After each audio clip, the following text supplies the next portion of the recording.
किसी भी कंट्री की जो गवर्नमेंट है वो फिस्कल पॉलिसी बनाती है, लेकिन उधर उसी कंट्री का जो स्टेट बैंक है, जो स्टेट बैंक ऑफ पाकिस्तान जिसको कहते हैं, पाकिस्तान का तो स्टेट बैंक का सेंट्रल बैंक होता है, यानी कि जो सेंट्रल बैंक किसी भी कंट्री का जो सेंट्रल बैंक है जिसके पास अथॉरिटी होती है कि वो नोट्स को भी इशू कर सकता है, वो कमर्शियल बैंक को मॉनिटर भी करता है और मनी सप्लाई को भी कंट्रोल करता है। और मनी सप्लाई को जैसे कंट्रोल किया जाता है थ्रू मॉनेटरी पॉलिसी, किस तरह से कितनी मनी जो है वो इन सर्कुलेशन होनी चाहिए। तो मॉनेटरी पॉलिसी कौन बनाता है? सबसे पहले वो स्टेट बैंक बनाता है, ठीक है, या सेंट्रल बैंक इसको कहते हैं, वो मॉनेटरी पॉलिसी बना रहा है। अब सबसे पहले ऑब्जेक्टिव्स को डिस्कस कर लेते हैं कि ऑब्जेक्टिव्स क्या है हमारी मॉनेटरी पॉलिसी की, कि हमने क्यों एक कंट्री की जो मॉनेटरी पॉलिसी है वो क्यों बनाई जाती है, क्यों ज़रूरी है। तो सबसे पहले इन्फ्लेशन को मैनेज करना है। अगर करेंसी जितनी ज़्यादा हमारी फ्लोट कर रही होगी किसी भी कंट्री के अंदर, उसकी वर्थ से ज़्यादा, उसकी प्रोडक्शन से ज़्यादा अगर करेंसी फ्लोट कर रही है, उसकी आपकी प्रोडक्शन इतनी नहीं है तो, और लेकिन करेंसी आपकी बहुत ज़्यादा है, तो फिर ज़्यादा पैसे अवेलेबल हैं कुछ चीज़ें खरीदने के लिए, तो फिर क्या होगा कि इन्फ्लेशन आ जाती है। अब उस चीज़ को मैनेज करना कि जो ऐसा नहीं हो सकता कि गवर्नमेंट के पास अपनी अथॉरिटी, अपनी मशीन लगी हुई हैं स्टेट बैंक के पास या उसके पास, तो अपनी मर्जी से जितना मर्जी पैसा जो है ना वो छाप लें, तो ऐसा पॉसिबल नहीं है। अगर वो ऐसा करेंगी, कोई भी गवर्नमेंट ऐसा करेगी तो वो इकोनॉमी के अंदर बहुत ज़्यादा इन्फ्लेशन आ जाती है, जैसे हमने जिम्बाब्वे का केस पढ़ा था। इस तरह से 2-3 गवर्नमेंट्स ने और के जिम्बाब्वे के वज़ीर आज़म नया है, उन्होंने कहा कि लोग इतने गरीब हैं, ज़्यादा पैसा छाप दो, लेकिन उसकी प्रोडक्शन उस तरह से नहीं थी जिसकी वजह से इतनी ज़्यादा इन्फ्लेशन आ गई कि एक ब्रेड लेने के लिए 1-1 लाख रुपया लेके जाना पड़ रहा था। तो यानी कि बहुत सारी कम चीज़ें हैं जिसको बहुत सारे करेंसी जब हाई हो जाती है, करेंसी ज़्यादा हो जाती है, फ्लोट करना शुरू हो जाती है इकोनॉमी में, तो उसकी वजह से इन्फ्लेशन आ जाती है। उसको मैनेज करना जो है वो किसके थ्रू किया जाता है? स्टेट बैंक ज़ाहिर करेगा, मॉनेटरी पॉलिसी के थ्रू करेगा। वो एनालाइज करते हैं वहाँ के लोग के, अच्छा हमारी प्रोडक्शन कितनी है, जीडीपी कितना है, उसके मुताबिक हमारी जो है उतनी वैल्यू की करेंसी इन सर्कुलेशन होनी चाहिए। फिर दूसरा, जिस तरह से मॉनेटरी पॉलिसी का जो दूसरा ऑब्जेक्टिव है वो अनएम्प्लॉयमेंट को रिड्यूस करना। अब अनएम्प्लॉयमेंट क्या चीज़ है कि अनएम्प्लॉयमेंट होती है वो आती है कि बिजनेसेस नहीं है। जब भी एक कंट्री के अंदर बिजनेसेस कम होते हैं या प्रोडक्शन कम होती है, प्रोडक्शन ज़ाहिर है कि बिजनेस के पॉइंट ऑफ व्यू से हम देखते हैं, जब भी प्रोडक्शन कम होती है वहाँ पे आपकी अनएम्प्लॉयमेंट बढ़ जाती है, क्योंकि कम क्वांटिटी प्रोड्यूस करनी है, जिसकी वजह से अनएम्प्लॉयमेंट। अगर गवर्नमेंट जो है उसका काम तो वेलफेयर का है, लोगों की भला बहबूद का, कि हर एक को आपको उन्होंने कुछ ना कुछ पॉइंट्स और कुछ ना कुछ उनको देना है। तो अनएम्प्लॉयमेंट को रिड्यूस करना जो है ये भी मॉनेटरी पॉलिसी का एक बेसिक ऑब्जेक्टिव है। जिस तरह से फिस्कल पॉलिसी का भी ऑब्जेक्टिव है कि अनएम्प्लॉयमेंट को कम किया जाए, इन्फ्लेशन को कंट्रोल किया जाए, तो ये दोनों जो पॉलिसीज हैं असल में दोनों को मॉनेटरी पॉलिसी जो है वो गवर्नमेंट को देख के, और गवर्नमेंट जो है वो मॉनेटरी पॉलिसी या स्टेट बैंक को देख के बहुत सारी अपनी पॉलिसीज मजीद बनाती है। तो ये असल में दोनों का जो मकसद है वो यही है कि इन्फ्लेशन को कंट्रोल किया जाए इकोनॉमी में, अनएम्प्लॉयमेंट को कम किया जाए, फिर इंटरेस्ट रेट को जो लॉन्ग टर्म है, लॉन्ग टर्म इंटरेस्ट रेट को उसको कंट्रोल किया जाए, फिर stability in the currency exchange rate. Stability ऐसी चीज़ है कि आपका जो है ना करेंसी का एक्सचेंज रेट है, जैसे इंटरनेशनली हम लोग ट्रेड करते हैं, उसके अंदर हमारा जो फ्लक्चुएशन डॉलर के अगेंस्ट रुपए की अगर फ्लक्चुएशन बहुत ज़्यादा होगी ना, फिर भी बहुत ज़्यादा प्रॉब्लम आ जाती है कि आपकी करेंसी की कोई वर्थ नहीं रहती। कभी हमारा डॉलर 155 का, कभी हमारा 165 का, कभी हमारा 85 का, 185 का। तो इस तरह से जो फ्लक्चुएशंस इतनी ज़्यादा हो जाती हैं करेंसी में कि वो उसके ऊपर रिलाई नहीं किया जा सकता। इसीलिए उसके एक्सचेंज रेट को, क्योंकि हमें कुछ भी देखना है, अब जिस तरह से करेंसी की जो भी है, करेंसी की जो भी इस वक्त फॉर्म है, मनी की जो फॉर्म है, उसको हम लोग इंटरनेशनल टर्म्स में देखते हैं। इंटरनेशनल टर्म्स में इस तरह से कि जितनी वर्थ होती है ना किसी भी कंट्री की, या जितनी भी उसकी प्रोडक्शन होती है, वो सिर्फ आप तक महदूद नहीं है बल्कि पूरी दुनिया को पता है इस चीज़ का। और उसमें अब आपने प्रोडक्ट खरीदनी है तो वो उनके अगेंस्ट जितनी वैल्यू है ना, वैल्यूज उसके साथ अटैच है आपकी प्रोडक्ट्स के साथ। अब कितनी वैल्यू की एक कंट्री जो है चीजें प्रोड्यूस करता है वो उसका जीडीपी बनाता है। अगर हाई वैल्यू की चीजें कोई कंट्री बनाता है उसकी वैल्यू उतनी ज्यादा हाई हो जाती है क्योंकि उसकी मनी वैल्यू हाई है। तो मनी ने पहले सबसे एक चीजों को बड़े हद तक कंट्रोल कर लिया हुआ है कि उनकी वैल्यू को बहुत ज्यादा कंट्रोल कर लिया। अगर हमें कोई भी बाहर की प्रोडक्ट खरीदते हैं हमें बहुत ज्यादा पैसे इस्तेमाल करने पड़ते हैं, फिर हम लोग बाहर की प्रोडक्ट नहीं खरीदेंगे। तो लेकिन वो वाला तबका खरीदेगा जो उसको अफोर्ड कर सकता है। तो पॉसिबल ये कोशिश यही की, लेकिन इंटरनेशनली वो उसकी प्राइस जो होगी या उसकी वैल्यू जो होगी वो एक डिटरमिन कर दी गई है और वो उतनी ही होगी। अब डॉलर्स, अगर हम लोग किसी और कंट्री में रहते हैं, अमेरिका में रहते हैं, हमें डॉलर्स कम पे करने पड़ेंगे। अगर हम पाकिस्तान में रहते हैं हमें रुपये ज्यादा पे करने पड़ेंगे, लेकिन वैल्यू उधर ही रहेगी उसके उस प्रोडक्ट की या किसी भी चीज की। अब वैल्यू को कैसे डिटरमिन करता है इसकी कितनी डिमांड है। अब कोई भी शैम्पू हो गया, कोई भी टूथपेस्ट हो गई, अब कंपनी के मार्केटिंग करती हैं, कोका कोला है, पेप्सी है, बहुत सारी आइटम्स हैं। इसी तरह से वो अपनी डिमांड जनरेट करते हैं, मुसलसल मार्केटिंग करते हैं। बेशक डिमांड होगी, लोग यूज भी कर रहे होंगे, लेकिन फिर भी वो मार्केटिंग करते हैं ताकि जो डिमांड है ओवरऑल उनकी इकोनॉमी के अंदर रहे किसी भी प्रोडक्ट की। इसी तरह से एग्रीकल्चरल कंट्रीज हैं, उनकी एक खास डिमांड है क्योंकि उनका जीडीपी उस हिसाब से सेट हुआ हुआ। और अगर दूसरी कंट्रीज हैं उनका एक अलग से है। तो stability in currency exchange rate ये स्टेबल होनी चाहिए, ये स्टेबलाइज किया जाए। तो ये किसका ऑब्जेक्टिव है? ये मॉनेटरी पॉलिसी का। मॉनेटरी पॉलिसी जो है वो स्टेट बैंक बनाता है, कोई भी सेंट्रल बैंक होगा वो बनाएगा। अब टूल्स कौन सी यूज करती है गवर्नमेंट अपनी मॉनेटरी पॉलिसी को बनाने के लिए? अब मॉनेटरी पॉलिसी हमारा सारा मनी से रिलेटेड है। अब दो तरह की चीजें इसके अंदर इन्वॉल्व हैं। एमपी से डिनोट करते हैं मॉनेटरी पॉलिसी। इसके अंदर जो मनी की सबसे पहले देखते हैं कि सी होता है करेंसी इन सर्कुलेशन। ठीक है, करेंसी के एक करेंसी इन सर्कुलेशन, ये पूरे कंट्री के अंदर इतनी करेंसी जो है LATION, ठीक है, कितनी जो करेंसी है वो इन सर्कुलेशन है। ये सर्कुलेशन के स्पेलिंग थोड़ा सा गलत हो गया। अच्छा, डी जो है डिमांड डिपॉजिट, ठीक है ना, दो तरह की है फॉर्म, दो तरह की। डिमांड डिपॉजिट कितना है असल में जो है ना मॉनेटरी पॉलिसी का जो ऑब्जेक्टिव है वो मनी सप्लाई को कंट्रोल रखना है। ठीक है ना, मनी सप्लाई को हम लोग MS से डिनोट कर रहे हैं। ठीक है, मनी सप्लाई को कंट्रोल करना है और मनी सप्लाई को कंट्रोल किया जाता है इंटरेस्ट रेट से। ठीक है, इंटरेस्ट रेट को कम करने से या ज्यादा करने से जो है वो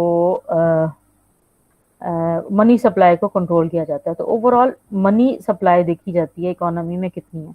अब CC का मतलब है करेंसी इन सर्कुलेशन और DD का मतलब है डिमांड डिपॉजिट। अब जिस तरह से मनी सप्लाई है, करेंसी इन सर्कुलेशन तो क्या कि आपकी करेंसी नोट्स कितने अवेलेबल हैं, तो और नोट्स के अलावा आपकी उसमें लिक्विडिटी कितनी है। अब हर इंसान की कोई ना कोई इनकम होती है, जहाँ से आपके वालिदैन है उनकी खास इनकम है, उसकी इनकम का कुछ हिस्सा आपके कैश में पड़ा होगा, कुछ आपका बैंक में पड़ा होगा।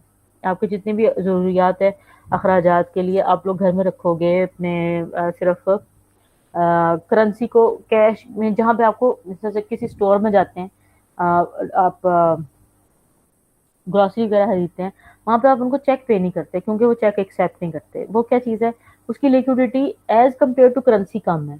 ठीक है, लिक्विडिटी का मतलब जो कि फौरन से आपके कैश में कन्वर्ट हो जाए, तो या उसकी वैल्यू फौरन से डिटरमिन हो जाए उस पॉइंट ऑफ टाइम के अंदर। तो वो है कि करेंसी अगर है ना कोई भी नोट्स हैं आपके पास तो उसकी लिक्विडिटी ज़्यादा है। लेकिन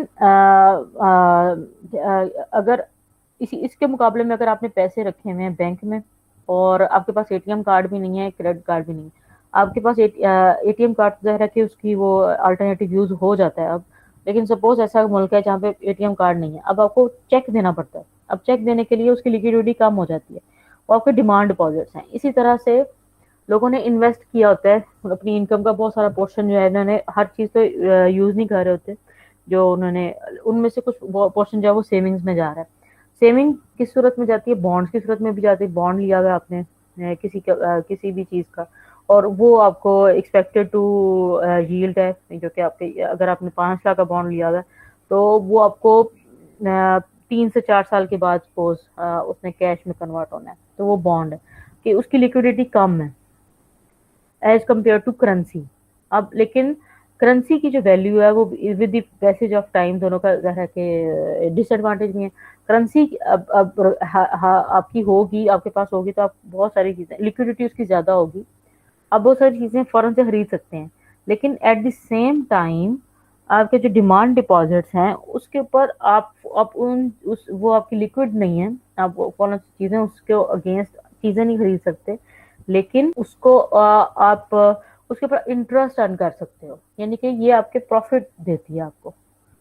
जबकि इसका जो रोल है, ये आपको इन्फ्लेशन की वजह से आपकी कम भी हो सकती है, ठीक है ना। तो ये करेंसी वक्त के साथ साथ कम होना शुरू हो जाती है, जबकि डिपॉजिट्स हैं आपके वो ज़्यादा हो जाते हैं। अगर आप सिर्फ करेंसी अपने पास रखते हैं और डिमांड डिपॉजिट्स या आप कहीं पे उसको इन्वेस्ट नहीं करते, तो आहिस्ता आहिस्ता जो करेंसी की वैल्यू है वो आहिस्ता आहिस्ता डाउन होती है, क्योंकि इन्फ्लेशन जो है वो आहिस्ता बढ़ती रहती है इकोनॉमी में। तो जो डिमांड डिपॉजिट्स हैं जो कि जो कम लिक्विड हैं, ऐसे एसेट्स जो कम लिक्विड हैं, जिनको अभी जैसे प्रॉपर्टी आपका एसेट है, उसको कैश में कन्वर्ट करने के लिए आपको महीने, 2 महीने, 1 साल का टाइम लग सकता है, ठीक है। उसको लिक्विडिटी उसकी कम है, किसी भी प्रॉपर्टी की जो लिक्विडिटी है वो कम है। तो अब मनी सप्लाई क्या चीज़ है, मनी सप्लाई जो है गवर्नमेंट बनाती है मॉनेटरी पॉलिसी के थ्रू, इंटरेस्ट रेट को कम या ज़्यादा करके। एक तो उसने करेंसी देखना है, इन सर्कुलेशन कितनी है, फिर आपके पास टेक्नोलॉजी कितनी अवेलेबल है, ठीक है ना। जो क्रेडिट कार्ड है और डेबिट कार्ड है किसी भी कंट्री के अंदर, तो वो भी मैटर करता है कि आपने कितनी टेक्नोलॉजी जो है लोगों के पास है, किस किस्म की करेंसी और किस फॉर्म में अवेलेबल है। क्रेडिट कार्ड की सूरत में तो आपको बहुत ज़्यादा लोन मिल सकता है, फिर अगर डेबिट कार्ड है तो आप उसको कहीं पे भी यूज़ कर सकते हैं। तो वो करेंसी असल में ये चीज़ है कि अगर आप इन चीज़ों के थ्रू ट्रांजैक्शन करते हैं, यानी बैंकिंग इंस्टीट्यूशंस के अंदर रह के अगर एक बैंक से दूसरे बैंक में ट्रांसफ़र करते हैं कोई भी मनी, ज़ाहिर है कि जब आप यूज़ करेंगे ये वाला टेक्नोलॉजी यूज़ करेंगे, एटीएम कार्ड वगैरह यूज़ करेंगे, आपके बैंक से जो है वो ट्रांसफ़र होके जहाँ से आपने चीज़ें खरीदी हैं, कोई भी डिपार्टमेंटल स्टोर है, उसके अकाउंट में चली गई, तो वो कहाँ का हिस्सा रही, वो फाइनेंशियल सिस्टम का हिस्सा रही, ठीक है। तो लेकिन अगर वहाँ से अगर आप कैश विथड्रॉ कर लेते हो, अब वो फाइनेंशियल सिस्टम का हिस्सा नहीं रहा बल्कि वो आपके पास आ गया, ठीक है। तो करेंसी इन सर्कुलेशन देखना होता है, फिर आपने टेक्नोलॉजी कितनी अवेलेबल है, कितनी जल्दी लोग जो हैं एक चीज़ को कैश में या लिक्विड फॉर्म में चेंज कर लेते हैं। और डिमांड डिपॉजिट जो है वो आपके वो वाली हैं जो लिक्विडिटी जिनकी कम है। अब मनी सप्लाई को कैसे कंट्रोल किया जाता है ये देखते हैं कि ओपन मार्केट, ये टूल्स हैं, कुछ tools of money monetary policy जो हैं, tools of monetary policy to influence the money creation abilities of the banking system include open market operations। सबसे पहला जो टूल है वो ओपन मार्केट ऑपरेशंस का है, ओपन मार्केट ऑपरेशन का। फिर दूसरा है रिजर्व रेशियो है, डिस्काउंट रेट है एंड टर्म ऑक्शन फैसिलिटी है। ये 4 तरह के टूल्स हैं जो कि मॉनेटरी पॉलिसी के थ्रू स्टेट बैंक यूज करता है। अब ओपन मार्केट ऑपरेशंस क्या हैं, सबसे पहले ओपन मार्केट ऑपरेशन को समझ लेते हैं, ये हैं क्या। ओपन मार्केट ऑपरेशंस हैं कोई भी जो एफईडी लिखा हुआ ना, open market operation refers to FED. अब जहाँ पे एफईडी आएगा ना, इसका मतलब आपने समझना है कि ये स्टेट बैंक की बात हो रही है। ये अमेरिका की बुक है, अमेरिका की जो फेडरल रिजर्व बैंक है ना, उनके बैंक का नाम, तो वो एफईडी कहते हैं उसको, निक नेम के तौर पे करते हैं, प्रोनाउंस करते हैं कि एफईडी। तो यहाँ जहाँ पर एफईडी लिखा हुआ आएगा, यहाँ पे आपने समझ लेना पाकिस्तान के रेफरेंस में ये स्टेट बैंक है, ठीक है। Open market operation refer to the state banks buying and selling of government bonds. अब कौन से बॉन्ड्स हैं ये जो कि वो करती है। अच्छा, होता क्या है, ओपन मार्केट ऑपरेशन ये हैं कि गवर्नमेंट क्या करती है कि मनी सप्लाई को कंट्रोल करना चाह रही है गवर्नमेंट, और स्टेट बैंक के थ्रू वो करवाना चाह रही है, ठीक है। अब गवर्नमेंट क्या करती है, वो कहती है कि आप मेरे से ना ये बॉन्ड खरीद लें। सपोज कोई 50 लाख का बॉन्ड है, 50 लाख का हमारे से बॉन्ड खरीद लें, हम आपको 3 साल के बाद 5% इंटरेस्ट रेट के मुताबिक वो मेच्योर हो जाएगा, यानी कि 3 साल के बाद वो मेच्योरिटी दे देंगे और 5% आपको इंटरेस्ट रेट पे करेंगे, ठीक है। 5% इंटरेस्ट रेट आ गया और आपका जो बॉन्ड है वो 50 लाख का है, और वो जो होगा आफ्टर आप सपोज कर लें 3 साल के बाद वो 75 लाख का हो जाता है। तो 5% इंटरेस्ट रेट है उसके ऊपर आपको मिल रहा है। तो वो क्या करते हैं, अब 5% बहुत ज़्यादा अमाउंट है, 5% उसके ऊपर मिल रहा है कमर्शियल बैंक को, स्टेट बैंक को। अब स्टेट बैंक क्या करता है कि उसको बेच देता है। वो खरीद लिया ना, गवर्नमेंट से खरीद लिया उसने, बॉन्ड बॉन्ड खरीद लिया और उसके अगेंस्ट उसने 50 लाख रुपए गवर्नमेंट को दे दिए। ठीक है, अब 50 लाख रुपए जो गवर्नमेंट को दे दिए हैं, तो अब गवर्नमेंट क्या करती है, उसको कंट्रोल कर लेती है। अब ओपन मार्केट ऑपरेशंस ये हैं कि वो अपने बॉन्ड्स, अब मनी सप्लाई को कम करना चाह रही है। अब स्टेट बैंक से उसने 50 लाख रुपए ले लिए। अब अब स्टेट बैंक के पास कम पैसा रह गया कि वो कमर्शियल बैंक्स को दे। ठीक है, अब उनके पास बॉन्ड्स हैं। अब वो स्टेट बैंक जो है वो भी जाहिर है कि उसके पास लिक्विड फॉर्म में कैश कम है। अब वो क्या करती है, कमर्शियल बैंक्स को कहती है कि आपका रेट, अब अपना जो है ना वो ओपन मार्केट ऑपरेशंस के थ्रू अपना रेट, इंटरेस्ट रेट बढ़ा देती है कि जो है ना, अब इंटरेस्ट रेट जो है ना, पहले आपको जैसा से अगर मिलता था ना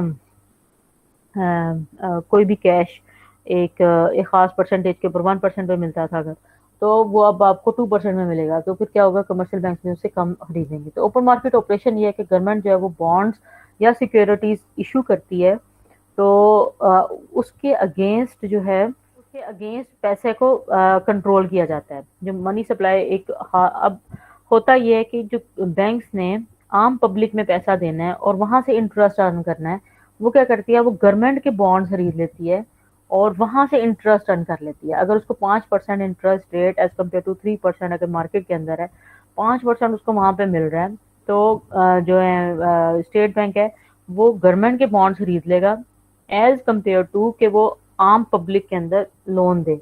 तो उन लोगों को जो आम बिजनेसेस हैं या आम लोग हैं उन तक पैसा कम पहुंचेगा, तो मनी सप्लाई कंट्रोल होगी। ठीक है, गवर्नमेंट ने इस बॉन्ड्स को इशू करके या सिक्योरिटीज को इशू करके अपने मनी सप्लाई को कंट्रोल किया। अब buying securities will increase bank reserves, bank के रिजर्व बढ़ जाते हैं एंड मनी सप्लाई।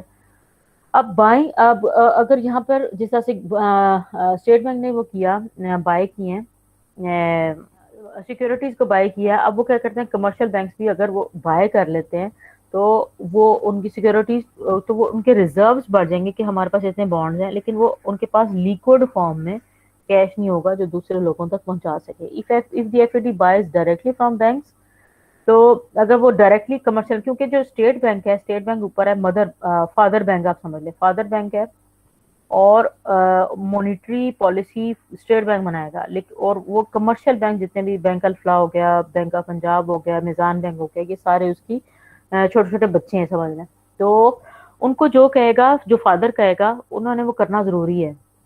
उनके लिए उनकी लाइबिलिटी है कि अगर ये बच्चे, क्योंकि स्टेट बैंक अपनी रिस्पॉन्सिबिलिटी ये लेता है और नोट्स भी इशू करता है कि अब इतनी वैल्यू जो है वो स्टेट बैंक रिस्पॉन्सिबल है, गवर्नमेंट हमारी रिस्पॉन्सिबल है आपको पे करने की, कि नोट के अगेंस्ट एक एक जो कागज का टुकड़ा है, तो उसकी जो वैल्यू उन्होंने बताई है उसके ऊपर लिखी हुई है, जैसे 5,000 अगर एक कागज की वैल्यू है, तो उसके पीछे पे करने वाली पाकिस्तान की गवर्नमेंट है, स्टेट बैंक है, कि स्टेट बैंक आपको इतनी वैल्यू की चीजें, इतनी वैल्यू आपको देगा इन रिटर्न।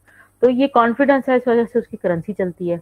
ये कॉन्फिडेंस लोग करते हैं स्टेट बैंक के ऊपर, तो उनकी करेंसी पूरी मार्केट के अंदर चलती है। इसी तरह से जो कमर्शियल बैंक्स हैं, जो आम पब्लिक है, वो कमर्शियल बैंक्स पे क्यों एतबार करती है, क्योंकि उनके पीछे स्टेट बैंक है।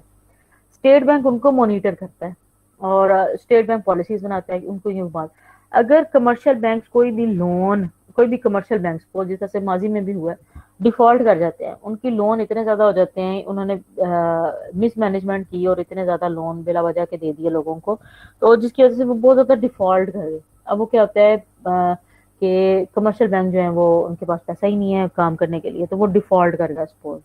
अब वो डिफॉल्ट कर गया, लेकिन डिपॉजिटर्स का उसके ऊपर कॉन्फिडेंस एंड डिपॉजिट जो है वो, अब वो उनको कौन पे करेगा, अब चेक अब देते हैं तो अब कैश नहीं होगा, अब वो उसका रिस्पॉन्सिबल कौन है, वो उसके अब्बा जी रिस्पॉन्सिबल है, स्टेट बैंक उनके रिस्पॉन्सिबल है कि जो भी हम लोग डिपॉजिट करते हैं, मेरा अगर कैश अगर एक बैंक में पड़ा हुआ है, कल को वो डिफॉल्ट कर जाता है, तो स्टेट बैंक रिस्पॉन्सिबल है कि वो मेरी जो मेरा डिपॉजिट एक बैंक के साथ पड़ा था वो डिफॉल्ट कर गया, अब स्टेट बैंक ने उसको फुलफिल करना है। अब इतनी ज़्यादा जो अब्बा जी रिस्पॉन्सिबिलिटी लेते हैं, स्टेट बैंक जैसे कोई रिस्पॉन्सिबिलिटी ले रहा है, तो उसके अगेंस्ट जो है वो अपनी बात भी मनवाता है कि उसके जो भी काम करना है, जो भी पॉलिसी बनानी है, वो बैंक्स ने स्टेट बैंक से पूछ के बनानी है, और स्टेट बैंक ने जो कहना है वो कमर्शियल बैंक ने उसको करना है। तो इसी तरह से सिक्योरिटीज उन्होंने खरीदी, तो अगर वो ज्यादा पे सिक्योरिटीज पे उनको ज्यादा इंटरेस्ट मिल रहा है, गवर्नमेंट ने मनी सप्लाई को कम करना है एक इकोनॉमी के अंदर, तो वो बॉन्ड्स को उन्होंने इश्यू कर दिया। अब कमर्शियल बैंक ने बॉन्ड्स को खरीद लिया, अब पैसे गवर्नमेंट को दे दिए, अब उसकी वजह से गवर्नमेंट ने पैसे इकट्ठे कर लिए, अब मनी सप्लाई ओवरऑल कम हो गई कि कमर्शियल बैंक के थ्रू या दूसरी चीज़ों के स्टेट बैंक के थ्रू जितनी भी लोग लोन लेना चाह रहे थे वो कम हो गया, जिसकी वजह से इंटरेस्ट रेट बढ़ जाता है। इंटरेस्ट रेट बढ़ेगा तो कम लोग इंटरेस्ट लेने आएंगे या लोन लेने आएंगे। तो इस वजह से सपोज दैट एफईडी परचेजेस $100, यानी state bank purchases $100 of bond from the bank and pays for them $100 cheques. तो फिर द बैंक विल इधर deposit the cheque in its account, हो सकता है कि वो बैंक जो है, जो जिसने कमर्शियल बैंक है जैसे, वो अपने अकाउंट में रख ले, अपने रिजर्व्स में रख ले उसको, जो भी उसने बॉन्ड खरीदा है, विद दी एफईडी, और या स्टेट बैंक के पास ही रख दे कि स्टेट बैंक के पास हमारा जो रिजर्व है वो ये वाला पड़ा है, और cash it in in for currency as wallet cash, अपने पास कैश की सूरत में रख ले अगर रिजर्व्स रखने हैं, क्योंकि आगे हम पढ़ते हैं कि रिजर्व रेशो भी एक मेंटेन करनी होती है हर कमर्शियल बैंक ने, कि डिपॉजिट जितने आपके, अगर आपके पास 1 करोड़ के डिपॉजिट हैं, तो उसमें आप 1 करोड़ की पूरी अमाउंट लैंड नहीं कर सकते, किसी को लोन नहीं दे सकते। अब अगला पॉइंट पढ़ते हैं, रिजर्व रेशो। अब पूरी की पूरी अमाउंट जिस तरह से 1 करोड़ एक बैंक के पास है सपोज, तो वो 1 करोड़ का 1 करोड़ जो है वो लैंड नहीं कर देगा, किसी को दे नहीं देगा, क्योंकि डिपॉजिटर्स किसी भी वक्त जाके आपसे अपना क्लेम कर सकते हैं, आपसे कैश ले सकते हैं। तो आपको कुछ ना कुछ मेंटेन करना होता है रिजर्व, यानी कि 50 लाख आप रिजर्व रखेंगे अपने पास और 50 लाख आप लोन दे सकते हैं। अब ऐसा होता नहीं है, या ज्यादा लोग देते हैं या करते हैं। अब स्टेट बैंक भी बीच में अपनी इन्वॉल्वमेंट करता है। अब स्टेट बैंक ने एक रेशो मुकर्रर कर दी है, उसने कहा है कि आपके जो रिजर्व रेशो है वो इतने 50% होने चाहिए आपके डिपॉजिट्स के। तो 50% का मतलब 50 लाख वो अपने रिजर्व रखेंगे, उसको किसी को नहीं देंगे, और 50 लाख जो है वो लोन दे देंगे। तो वो ये रिजर्व रेशो है। अगर रिजर्व रेशो बढ़ा दे, अगर वो कहेंगे 60 लाख जो है ना वो अपने रिजर्व रखने हैं, 40 लाख आपने लोन देना है, जब ये रेशो बढ़ा दी जाती है, तो उसकी वजह से क्या होता है, अब बैंक के पास 40 लाख रह गए हैं, 50 लाख की बजाय 40 लाख रह गए लोन देने के लिए, उसकी वजह से वो इंटरेस्ट रेट बढ़ा देते हैं। रिजर्व रेशो बढ़ी तो इंटरेस्ट रेट भी बढ़ जाता है, उसकी वजह से लोगों के पास कम पैसा है, उसको उनके पास कम पैसा रह गया लोन देने के लिए। तो जो ये रिजर्व रेशियो है, जैसे रिजर्व रेशियो बढ़ती है तो उसी तरह से आपका जो लोन देने के लिए जो पैसा है वो कम हो जाता है और इंटरेस्ट रेट बढ़ जाता है। इसी तरह से रिजर्व रेशियो कम होती है। अब स्टेट बैंक कहता है अच्छा चले आप 40 लाख रुपए रिजर्व रखें और बाकी के 60 लाख दे दें।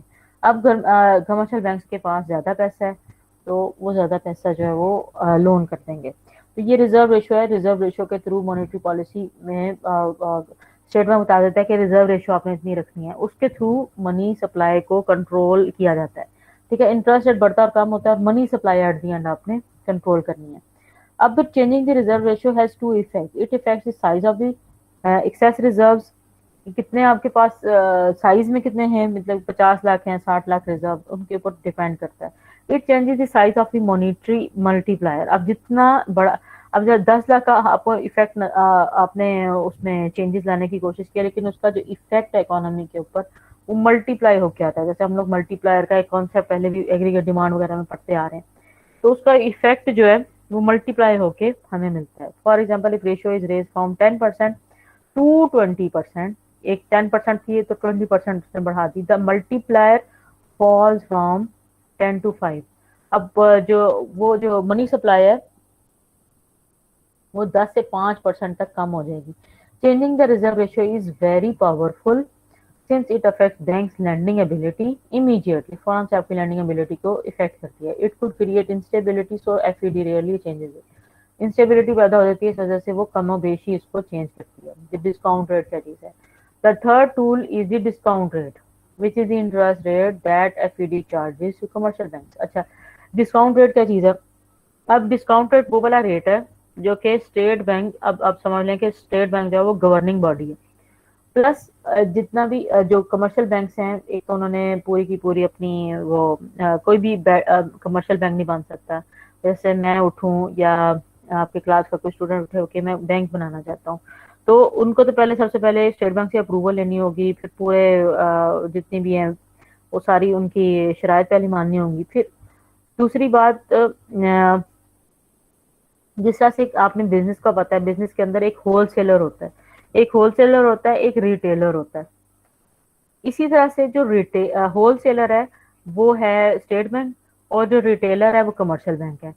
अब होलसेलर जो है वो एक खास प्राइस के ऊपर जो कमर्शियल बैंक को मनी देता है, ठीक है ना, एक करेंसी देता है या मनी देता है, जिस रेट के ऊपर होलसेल है ना, आपने पैसा लेना है स्टेट बैंक से, अब डिपॉजिट के आपके पास इतने रिजर्व हैं, इनके अगेंस्ट हमें इतना पैसा भी देते हैं साथ में, तो स्टेट बैंक से आप पैसा लेते हैं। कमर्शियल बैंक जो हैं वो स्टेट बैंक से पैसे ले रहे हैं, तो वो जिस रेट के ऊपर आपको दे रहे हैं वो डिस्काउंट रेट कहलाता है। स्टेट बैंक आपको जिस रेट के ऊपर दे रहा है, अब सपोज जिस तरह से कोई भी हम लोग लोन लेने जाते हैं किसी भी कमर्शियल बैंक से, सबसे पहले वो एक डिस्काउंट रेट लगाते हैं कि अगर सपोज 3% आपने, अगर 3% जो है वो आपने स्टेट बैंक को लाजमी देना है, कोई भी आपने डिपॉजिट कोई भी लोन देना है कमर्शियल बैंक ने, तो लोन इशू करना है, तो उसके अगेंस्ट 3% जो है वो उन्होंने लाजमी स्टेट बैंक को दे देना है।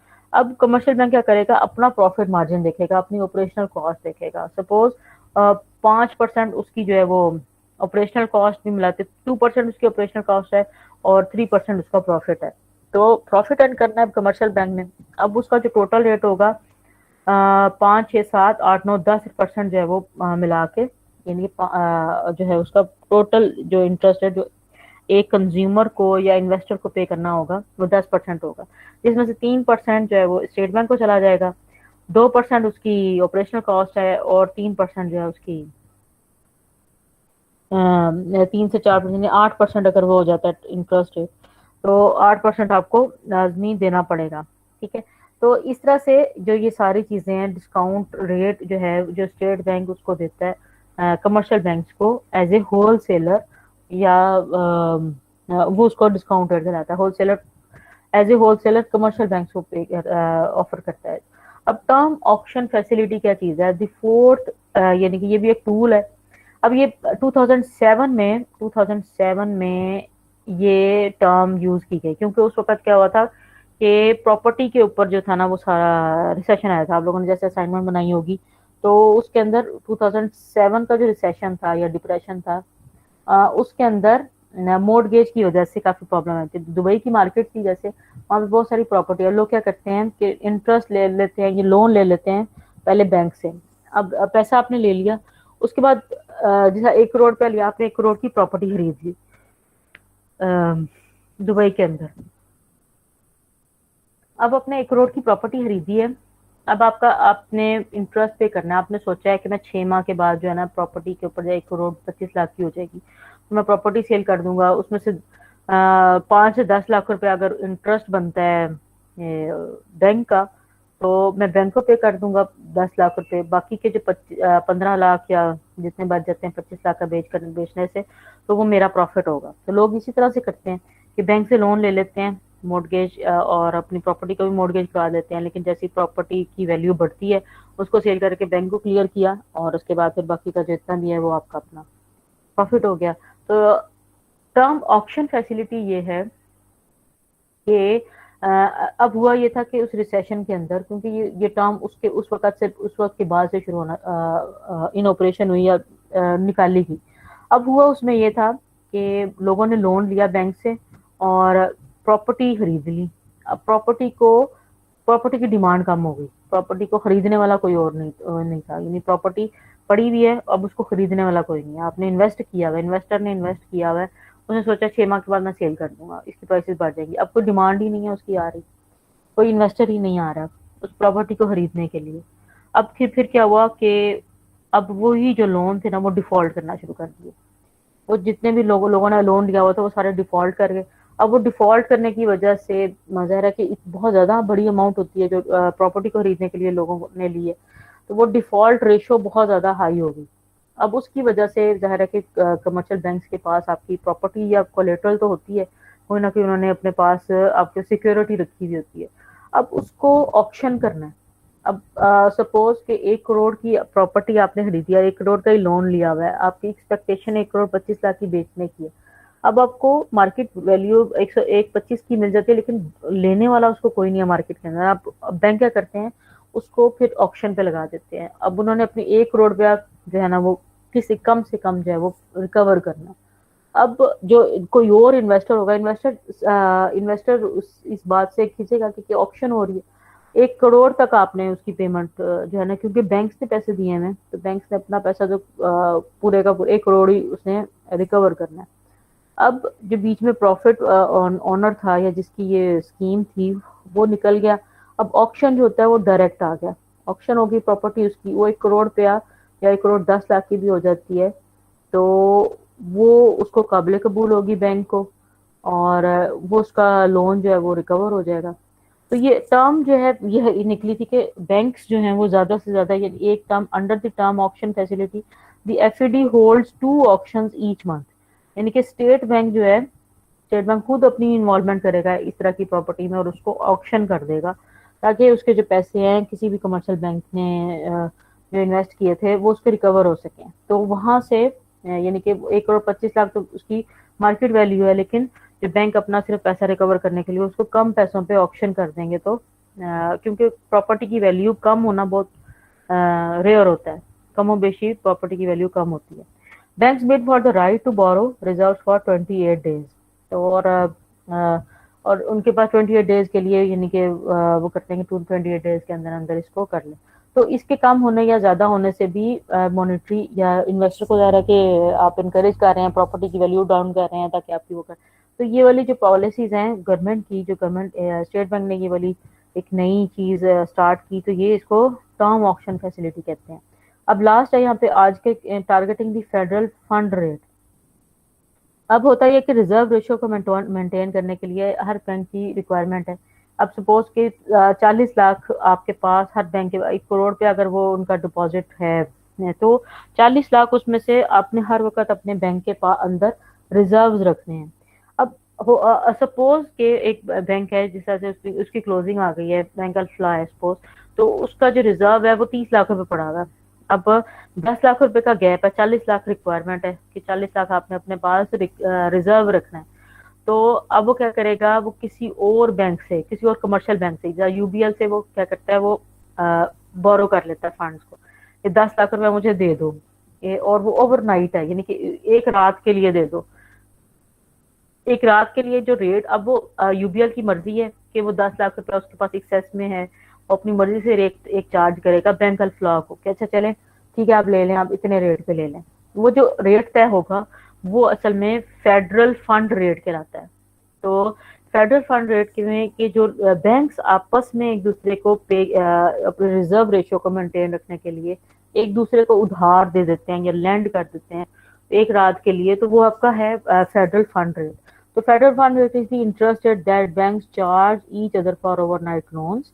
Or recently, FED has focused on the federal fund rate as the primary indicator of stance of monetary policy.